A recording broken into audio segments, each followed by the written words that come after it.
आज भी सबसे पहले अफगानिस्तान से आती फिक्र, क्योंकि बीतते वक्त के साथ पड़ोसी मुल्क अफगानिस्तान की चिंता बड़ी होती जा रही है। वहां एक तरफ तालिबान सरकार बनाने की कवायद आखिरी चरण में, वहीं अमेरिका से तथाकथित आजादी के उपलक्ष्य में विक्ट्री परेड भी निकाली जा रही है। दूसरी ओर अवाम ने तालिबान के खिलाफ आवाज बुलंद करना भी शुरू कर दिया है। तो हम आज बारी बारी से इन खबरों का विश्लेषण करेंगे, लेकिन पहले वहां से कुछ बड़ी तस्वीरों को देख लीजिए। ये तस्वीरें आपके सामने, जरा ध्यान से देखें आप। काबुल एयरपोर्ट पर तालिबान के कब्जे के बाद अफगानी नागरिक किस तरह पड़ोसी देश की सीमा पर जुटे हुए हैं। अफरा तफरी वाली यह तस्वीर पाकिस्तान अफगानिस्तान बॉर्डर की है। कंधार के करीब स्पिन बोल्डक के इलाके में हजारों की भीड़ जुटी है। ये लोग किसी भी सूरत में देश छोड़ना चाहते हैं, लेकिन बॉर्डर बंद होने के कारण यहां से लोग पाकिस्तान की ओर निकल नहीं पा रहे। बताया जा रहा है कि इस भीड़ में कुचलकर 4 अफगानियों की मौत भी हो गई। दूसरी ओर काबुल और कंधार से बड़ी खबर आ रही है कि वहां तालिबान सरकार बनाने की रूपरेखा लगभग फाइनल हो गई है। किसी भी वक्त वहां तालिबान सरकार गठन का ऐलान हो सकता है। इसके मद्देनजर आज तालिबान पॉलिटिकल ऑफिस में नेताओं ने बलोच ट्राइबल लीडर से मीटिंग भी की है। बताया जाता है कि तालिबान सरकार के फॉर्मेशन में अफगानिस्तान की हर जाति जनजाति का ध्यान रखा जा रहा है। यहां तक कि पंजशीर के लीडर अहमद मसूद से भी बातचीत की जा रही है। हालांकि पंजशीर में तालिबान और नॉर्दर्न अलायंस के लड़ाकों के बीच संघर्ष चरम पर है। तालिबान ने घाटी में टैंक तक उतार दिए हैं, लेकिन दूसरी ओर पंजशीर फोर्स ने सरकार में शामिल होने को लेकर तालिबान के सामने 4 शर्तें रखी हैं। पहली शर्त यह है कि उनके पास सभी हथियार रहने दिए जाएं।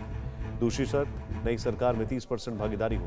तीसरी शर्त, पंजशीर के प्रतिरोधी नेताओं को शासन की सारी शक्तियां मिलें। और चौथी शर्त, पंजशीर घाटी में बाहरी सेना की तैनाती नहीं होगी। हालांकि तालिबान ने पंजशीर की चारों शर्तों को ठुकरा दिया। दरअसल तालिबान इस वक्त ओवर कॉन्फिडेंट है कि पंजशीर पर उसका नियंत्रण हो जाएगा, लेकिन डर यह भी है कि बाद में विरोधी गुट विद्रोह कर सकते हैं, इसीलिए उनको सरकार में शामिल करने की कवायद की जा रही है। अब हम आपको तालिबान के शक्ति प्रदर्शन की तस्वीरें दिखाते हैं, जिसे देखकर आज सुपर पावर अमेरिका को भी खुद पर कोफ्त हो रही होगी।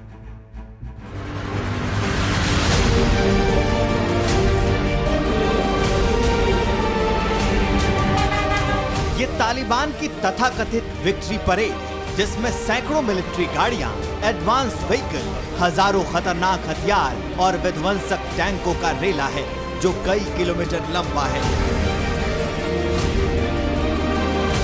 अफगानिस्तान के दूसरे सबसे बड़े शहर कांधार में तालिबान ने अपनी विक्ट्री परेड निकाली, जिसमें अत्याधुनिक हथियारों की नुमाइश की गई।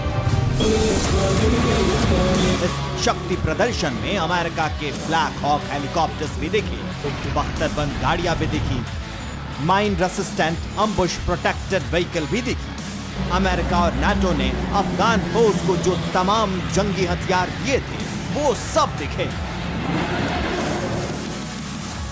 देखिए, तालिबान की इस विक्ट्री परेड में आर्मी व्हीकल हैं, घातक टैंक हैं। इसके अलावा ऐसे हेलीकॉप्टर और एयरक्राफ्ट्स हैं जो ताकतवर देश की सेनाओं के पास ही होते हैं। लेकिन तालिबान ने अपनी मिलिट्री ताकत दिखाई तो ये हैरान कर देने वाले नजारे सामने आए। कांधार के अलावा तालिबान के कई शहरों में आर्म्स परेड निकाली गई, जिसमें तालिबान के लड़ाके हथियारों से लैस दिखे। वो टैंक और हथियारों की लंबी लाइन के साथ चलते दिखे। ये तस्वीरें सबसे ज्यादा अमेरिका को चौंकाती हैं, क्योंकि अमेरिका ने इन हथियारों को अफगानिस्तान को दिया था, जिनसे वो अपने दुश्मनों से लड़ सके। लेकिन ये हथियार अब खुद उन्हीं दुश्मनों के पास है।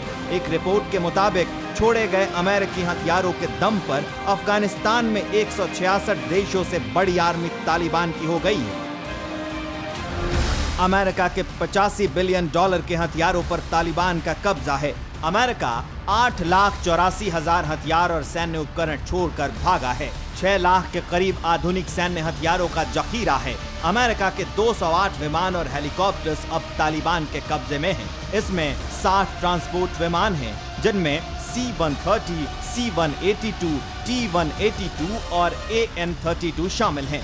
18 PC, 12 सर्विलांस विमान हैं, 8 चालक रहित विमान हैं, 33 ब्लैक हॉक हेलीकॉप्टर्स हैं, 32 Mi-17 हेलीकॉप्टर्स हैं और 43 MD-530 हेलीकॉप्टर्स हैं। इसमें आधुनिक ड्रोन भी हैं, जिसके बूते अमेरिका ने 20 सालों तक तालिबान को अफगान से दूर रखा। परवाह देश की। सोमवार से शुक्रवार रात 10 बजे TV9 भारतवर्ष पर।